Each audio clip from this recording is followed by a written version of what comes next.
Item ಯಾವುದೇ ಇರಲಿ try ಮಾಡಿ ಆಚಿ ಚಿಕನ್ ಮಸಾಲಾ. ಆಚಿ ಚಿಕನ್ ಮಸಾಲಾ. ಅಲ್ಲ ಸರ್, ಆಕರ್ಷಣೆನೂ ಕಡಿಮೆ ಆಗಿಲ್ಲ. ಸಮರ್ಪಕವಾದಂತಹ ವ್ಯವಸ್ಥೆಗಳು, ವಸತಿ ಆಗಿರ್ಬೋದು ಅಥವಾ ಅಲ್ಲಿನ ಟ್ರಾಫಿಕ್ ಆಗಿರ್ಬೋದು ಅಥವಾ ಅಲ್ಲಿ ಬರುವಂತಹ ಪ್ರವಾಸಿಗರಿಗೆ ಬೇಕಾದಂತಹ ಅನುಕೂಲಗಳು, ಸ್ವಚ್ಛತೆ ಸೇರಿದಂತೆ ಪಾರ್ಕಿಂಗ್, ಈ ತರದ ಹಲವಾರು ಸಮಸ್ಯೆಗಳಿವೆ ಸರ್. ಅಂಥವುಗಳನ್ನು ಸಮರ್ಪಕವಾಗಿ ನಿಭಾಯಿಸಿದ್ರೆ ಸಾಕು. ಇವ್ರು ಎಕ್ಸ್ಟ್ರಾ ಆಕರ್ಷಣೆ ಕೊಡದೇ ಇದ್ರೆ ನಡೆಯುತ್ತೆ. ಸತ್ಯವಾಗ್ಲು ಇವರು ಪುತ್ತೂರಿನಲ್ಲಿ ಮಾಡ್ಲಿ ಮೇಡಮ್. ಪುತ್ತೂರು ಮಂಗಳೂರೇನ್ ದೂರ ಇಲ್ಲ, ಅಲ್ಲೇ ಮಾಡ್ಲಿ. ನಾವ್ ಯಾರು ನಮ್ದು ಕರೀಲಿ, ನಮ್ದು ಕಲೆನೂ ಮಾಡ್ಲಿ ಅಲ್ಲಿ.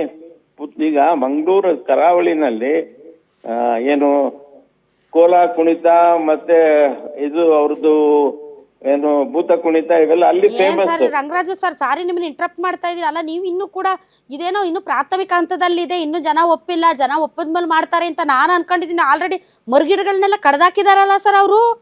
ಹೌದು ಹೌದು, ಅಲ್ಲಿ ದೃಶ್ಯಗಳಲ್ಲಿ ನೋಡ್ಬೋದು, ಆಲ್ರೆಡಿ ಮರುಗಿಡಗಳನ್ನೆಲ್ಲ ಕಡ್ದಾಕಿದ್ದಾರೆ. ಮರಗಳನ್ನೆಲ್ಲ ಕಡ್ದು ಜಾಗದಲ್ಲೂ ಕಡ್ದಾಕ್ತಾರ. ಹೆಂಗ್ ಕತೆ ಇವ್ರದ್ದು ನೋಡಿ. ನಮ್ಮವ್ರು ಆಲೆ ಪರಿಸರದವ್ರು ಹೋಗಿ ಗಲಾಟೆ ಮಾಡಿ ಸ್ಟಾಪ್ ಮಾಡಿಸಿದ್ದಾರೆ. ಆಮೇಲೆ ಕಂಪ್ಲೇಂಟ್ ಕೊಟ್ಟಿದ್ದಾರೆ ಫಾರೆಸ್ಟ್ ಡಿಪಾರ್ಟ್ಮೆಂಟ್ಗೆ. ಫಾರೆಸ್ಟ್ ಆಫ್ ಗಾರ್ಡನ್ ಹಾಕಿದಾರಂತೆ ಅಲ್ಲಿ. ಇವತ್ತು ಹೇಳ್ತಾ ಇದ್ರು ಭಾನು ಮೇಡಮ್. ಅಷ್ಟಾದ್ರೂ ನೋಡಿ ನಮ್ಗೆ ಇವರು ಯಾರ್ ಜನಗಳ ಒಪಿನಿಯನ್ ತಗೊಳ್ದೆ ಯಾಕೆ ಮಾಡ್ತಾರೆ ಇವರು ಅಂತ. ಪುತ್ತೂರಿನ ಸಾಹೇಬ್ರು ಪುತ್ತೂರಲ್ಲಿ ಮಾಡ್ಲಿ ಮೇಡಮ್, ಜಾಗ ಇದೆ, ಜನ ಇದೆ, ಜಾತ್ರೆ ಇದೆ. ಪುತ್ತೂರ್ ಅವ್ರು ಮಾಡ್ಬೇಕಾ? ಅದಕ್ಕೆ ಸರ್ಕಾರದ ಹಿರಿಯರು ಅಥವಾ ಸರ್ಕಾರದ ಭಾಗವಾಗಿರೋರು, ಅದು ಮುಖ್ಯಮಂತ್ರಿಗಳು, ಉಪಮುಖ್ಯಮಂತ್ರಿಗಳು ಅಥವಾ ಸಚಿವರುಗಳು, ಯಾರಿಗೋ ಒಬ್ರಿಗೊಂದು ಆಸೆ ಇರ್ಬೇಕಲ್ಲ ಸರ್ ಮಾಡ್ಬೇಕು ಅಂತ. ಇಲ್ದಿದ್ರೆ ಸುಮ್ನೆ ಪುತ್ತೂರ್ MLA ಬಂದ್ಬಿಟ್ಟು ನಾನು ಇಲ್ಲಿ ಕಂಬಳ ಮಾಡ್ತೀನಿ, ನಾನೆಲ್ಲ ಕಡ್ದಾಕ್ತೀನಿ ಅಂತ ನಿಂತ್ಕೊಳಕ್ ಆಗತ್ತ? ಅವ್ರಿಗೊಂದು ಸಪೋರ್ಟು, ಅವ್ರಿಗೊಂದು ಬೆನ್ನೆಲುಬು ಅಥವಾ ಯಾರಿಗೋ ಒಂದು ಅಗಾಧವಾದಂತ ಆಸೆ ಇರ್ಬೇಕಲ್ಲ ಇಲ್ಲಿ ಮಾಡ್ಬೇಕು ಅಂತ. ಆ ಅಣತಿಯೊಂದಿಗೆ ಸೂಚನೆಯೊಂದಿಗೆ ಬರ್ತಾರ ಅವರು. ಅಲ್ಲ, ಅದು ಹಿಂದಿನ ಬೆನ್ನೆಲುಬು ನಮಗ್ ಕಾಣ್ತಾ ಇಲ್ಲ. ಮುಂದೆ ಬರ್ತಿರೋದು ಒಬ್ಬರೇ ಮಾತಾಡ್ತಿರೋದು ಜನಗಳ ಮಧ್ಯ. ಆದ್ರಿಂದ ಅವ್ರ ಹಿಂದೆ ಇರ್ಬೋದು, ಸರ್ಕಾರದ ಸಪೋರ್ಟ್ ಇಂದ ಮಾಡಕ್ ಸಾಧ್ಯ ಇಲ್ಲ. ಯಾರೋ ಹೇಳ್ತಿರೋ CM ಹೇಳಿದ್ದಾರೆ ಮಾಡ್ತಾರೆ ಅಂತ. ಮುಖ್ಯಮಂತ್ರಿಗಳೇ ಹೇಳ್ತಾರೆ ಅಂದಾಗ ನಾವೇನ್ ಮಾಡಕ್ ಆಗ್ತದೆ? ಯೋಚನೆ ಮಾಡ್ಬೇಕಲ್ಲ. ಸೂಚನೆಯ ಮೇರೆಗೆ ಇವ್ರು ರೂವಾರಿ ಆಗಿರೋದು ಅಂತ ಸುದ್ದಿ. ನಮಗೂ ಅದೇ ಸುದ್ದಿ ಇವತ್ತು ಬಂದಿದ್ದು. ನಾವು ಪತ್ರಕರ್ತರ ಭವನದಲ್ಲಿ ಚರ್ಚೆ ಮಾಡುವಾಗ ಒಂದ್ ಹೇಳ್ತೀನಿ ಮೇಡಮ್, ನಮ್ ದಸರಾಗೆ ಏನಾದ್ರೂ ಕುಂಠಿತ ಆಗಿದ್ರೆ ಮಾಡ್ಲಿ. ನೀವೇ ಹೇಳ್ದಂಗೆ ಯಾವ ಟ್ರಾಫಿಕ್ ಸರಿಯಾಗಿರೋದಿಲ್ಲ, ಸ್ವಚ್ಛತೆ ಇಲ್ಲ, ಜನಗಳದ್ದು ನೂಕಾಟ ಕಡಿಮೆ ಆಗೋದಿಲ್ಲ, ಮತ್ತೆ ಎಲ್ಲ ಬಂದಂತ ಕಲಾವಿದರಿಗೆ ಸರಿಯಾದ ಫೆಸಿಲಿಟೀಸ್ ಅನ್ನ ಕೊಡಲ್ಲ. ಇವ್ರಿಗೆ ಎಷ್ಟು ಜನ ಬರ್ತಾರೆ? 400 ಜನ ಬರ್ತಾರೆ ಅಂತ ಓದ್ದೆ ಪೇಪರ್ ಅಲ್ಲಿ. ಅವ್ರ ಕಡೆ ಒಂದು ರೂಮ್ ಸಿಗಲ್ಲ ಸರ್. ಮೈಸೂರು ದಸರಾ ಟೈಮ್ ಅಲ್ಲಿ ಒಂದು ರೂಮ್ ಸಿಗಲ್ಲ ಸರ್. ಮೇಡಮ್, ಒಂದು ತಿಂಗಳು ಮೊದ್ಲೇ ಡಬಲ್ ರೇಟ್ ಕೊಟ್ಟು ಬುಕ್ ಮಾಡ್ಕೊಂಡ್ಬಿಡ್ತಾರೆ. ಇನ್ ಯಾಕೆ ಇವ್ರು ಬೇರೆ ತುರ್ಕಿ ಅದನ್ನ ಜನದ ಹಾಳು ಮಾಡೋದು ಮೈಸೂರಲ್ಲಿ ಅಂತ ಕೇಳೋದು. ಅಷ್ಟು ಆಚೆ ಇದ್ರೆ ಮಾಡ್ಕೊಡ್ಲಿ ಅವ್ರು ಅಲ್ಲೇನೆ. ಯಾಕೆ ದಸರಾಗ ಅದನ್ನ ಸೇರ್ಸ್ಕೋಬೇಕು ಇವ್ರು? ಅದ್ ಯುವ ದಸರಾಗೆ ಅಷ್ಟೊಂದು ಜನ ಬೈತಾ ಇದ್ದಾರೆ ಎಲ್ಲಾ ಕಡೆನು. ಅದೇ ವೇಸ್ಟ್, ಎಲ್ಲ ಹೊರಗಿನವ್ರು ಕರ್ಸಿ ಕುಣಿಸ್ತೀರಾ ಸುಮ್ನೆ ಇಲ್ಲಿ ಅಂತ. ಅಂತದ್ರಲ್ಲಿ ಇದನ್ನು ತಂದು ಹೊರಗಿಂದ ನಮ್ದು ನಿಜ ಕರ್ನಾಟಕದ ಒಂದು ಸಂಸ್ಕೃತಿ. ಅದ್ರ ಬಗ್ಗೆ ನಾನಿದು ಒಂದು ಜಾನಪದ ನೃತ್ಯ ಕಲೆ ಇದು. ಈ ಕಲೆನ ಅಲ್ಲೇ ಮಾಡಿ ಮೇಡಮ್, ಇಲ್ಲಿ ಯಾಕೆ ತರ್ತೀರಿ?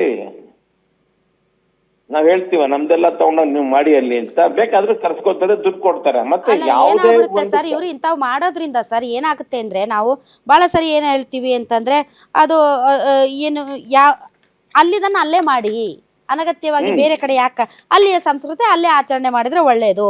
ಆಯಾ ಪ್ರದೇಶಕ್ಕೆ ಸೀಮಿತ ಆಗಬಾರದು. ಆದ್ರೆ ಈಗ ಇಂಥ ವಿಚಾರಗಳಲ್ಲಿ ಒಂದು ಸಣ್ಣ ಏನಾದ್ರೂ ಹೆಚ್ಚು ಕಡಿಮೆ ಮಾತಾಡ್ಬಿಟ್ರೆ ಆ ಭಾಗದ ಜನಕ್ಕೆ ನೋವಾಗ್ಬಿಡುತ್ತೆ ಸರ್. ಯಾಕಂದ್ರೆ ಅದು ಅವರ ಧಾರ್ಮಿಕ ನಂಬಿಕೆ, ಸಂಪ್ರದಾಯ, ಸಂಸ್ಕೃತಿಯ ಭಾಗ ಅವ್ರದ್ದು.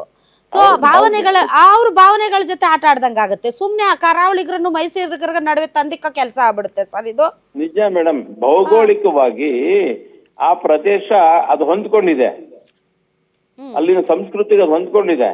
ಅದನ್ನ ತಂದು ಇಲ್ಲಿ ಅದನ್ನ ನೆಟ್ಟಕ್ ಹೋದ್ರೆ ಯಾವ ಗಿಡನ ಬಿಡಿಯೋದಿಲ್ಲ ಅಂತದ್ರಲ್ಲಿ. ಹಂಗ ಆಗ್ಬಿಡತ್ತ ಇದ್ರ ಕಥೆನೂ. ವಿರೋಧ ಏನು ಇಲ್ಲ. ಕಂಬಳ ನೋಡೋದಕ್ಕೆ ನಾವೇ ಎಷ್ಟೊಂದ್ ಸರಿ ಕರಾವಳಿಗೆಲ್ಲ ಹೋಗಿ ಬಂದಿದೀವಿ. ಅಷ್ಟರ ಮಟ್ಟಿಗೆ ಕಂಬಳ ಅನ್ನೋದು ಅತ್ಯಂತ ಪ್ರಮುಖ ಆಕರ್ಷಣೆ. ಅದು ಕರ್ನಾಟಕದಾದ್ಯಂತ, ದೇಶಾದ್ಯಂತ ನಾನು ಇಲ್ಲ ಅಂತ ಹೇಳಿಲ್ಲ. ಆದ್ರೆ ಇವರು ಈ ತರ ಸಂಸ್ಕೃತಿಯ ಭಾಗ, ಇಲ್ಲಿಯ ಪರಂಪರೆ ಅಥವಾ ಪರಂಪರಾನುಗತವಾಗಿ ಮೈಸೂರು ದಸರಾದ ಭಾಗ ಅಲ್ಲದೆ ಇರೋದನ್ನ ತಂದಾಗ ತಮ್ಮ ತರ ಯಾರಾದ್ರೂ ಇತಿಹಾಸಕಾರರು, ಪರಿಸರವಾದಿಗಳು ಯಾಕೆ ಬೇಕು ಅಂದ ತಕ್ಷಣ ಅಲ್ಲಿಯ ಜನರಿಗೆ ಒಂಥರ ಬೇಜಾರಾಗುತ್ತೆ. ಯಾಕೆ ಬೇಡ ಅಂತ ಅಲ್ವಾ ಸರ್? ಹೌದು, ಸೊ ಇದು ಈ ತರ ನಮ್ಮ ನೀವು ನಮ್ಮಲ್ಲಿ ತೆಗೆದುಕೊಳ್ಳುವಂತ ಭೇದ ತಂದಂಗೆ ಕೆಲವೊಂದು ಆಗತ್ತೆ ಇವಾಗ. ನಿರ್ಧಾರಗಳಿಂದಾಗಿ ಎರಡು ಭಾಗದ ಜನರ ನಡುವೆ ಒಂದು ಆಚರಣೆಗೆ ಸಂಬಂಧಪಟ್ಟಂತ ಭಿನ್ನಾಭಿಪ್ರಾಯಗಳಿಗೆ ಕಾರಣ ಆಗ್ಬಾರ್ದಷ್ಟೇ. ಹೌದು ಮೇಡಮ್, ಸತ್ಯವಾದ ಮಾತಿದು. ಯಾಕಂದ್ರೆ ಮಂಗಳೂರಲ್ಲೂ ದಸರಾ ಚೆನ್ನಾಗಿ ನಡೆಯುತ್ತೆ, ಮೂಡುಬಿದ್ರೆ ದಸರಾನು ನೋಡಿದ್ದೀನಿ ನಾನು, ಚೆನ್ನಾಗಿ ನಡೆಯುತ್ತೆ. ಅಲ್ಲಿ ಕಂಬಳ ಸೇರಿಸ್ಕೊಂಡು ಜನಗಳನ್ನ ಅಟ್ರಾಕ್ಟ್ ಮಾಡಿ ನೀವು. ಹ್ಮ್ ನೀವು ಯಕ್ಷಗಾನ, ಬೋತ ಕುಣಿತ ಇವೆಲ್ಲ ಮಾಡಿ ಜನಗಳಿಗೆ ಅಟ್ರಾಕ್ಷನ್ ಮಾಡಿ. ಈಗ ಕಾಂತಾರ ಸಿನಿಮಾ ಬಂದ್ಮೇಲೆ ಎಷ್ಟು ಪ್ರಸಿದ್ಧಿ ಆಯ್ತು ನೋಡಿ ಅದು. ಹೌದೌದೌದು. ಅದು ಹೌದು. ಆಮೇಲೆ ನಿಮ್ ಜನಗಳಿಗೆ ತೋರಿಸ್ಬೇಕು ಅಂತಿದ್ರೆ ಟ್ಯಾಬ್ಲೋ ಮಾಡಿ, ಒಂದು ಹ್ಮ್ ಟ್ಯಾಬ್ಲೋ ಒಂದಲ್ಲ ಎರಡು ಮಾಡಿ ಬಿಡಿ. ಇದರಲ್ಲಿ ದಸರಾ ಸಂದರ್ಭದಲ್ಲಿ ನೋಡ್ಕೋತಾರೆ. ಇದೇನಪ್ಪ ಇದು ಒಂದು ಕ್ರೀಡೆ ಇದೆ ಅಂತ ಅಲ್ಲಿಗೆ ಹೋಗ್ತಾರೆ ನೋಡ್ಬೇಕು ಅನ್ನಂಗಿದ್ರೆ. ಹ್ಮ್ ಈಗ ಫಾರಿನರ್ಸ್ ಇಲ್ಲಿ ಯಾಕೆ ದಸರಾ ತಗೊಂಡಾಗ ಅಲ್ಲಿ ಮಾಡಕ್ಕಾಗತ್ತಾ ನೀವು? ಹ್ಮ್ ಮೈಸೂರು ದಸರಾ ಮಹಾರಾಜರು ಮಾಡ್ತಾ ಇದ್ದಿದ್ದು, ಅದನ್ನ ನಡೆಸ್ಕೊಂಡ್ ಬಂದಿದೀವಿ ನಾವು. ಹ್ಮ್ ಅದರಲ್ಲಿ ವಿಶೇಷವಾಗಿ ಇಂಥದ್ದೆಲ್ಲ ತುರ್ಕೋದ್ರಿಂದ ಬೇರೆ ಬೇರೆ ಅರ್ಥ ಕೊಡತ್ತೆ. ನಿಮ್ಗೆ ಏನನ್ಸುತ್ತೆ ಹೇಳಿ ಮೇಡಮ್. ಇಲ್ಲ, ನೋಡೋಣ ಸರ್ ಏನಾಗುತ್ತೆ ಅಂತ ಈ ವಿಚಾರದಲ್ಲಿ.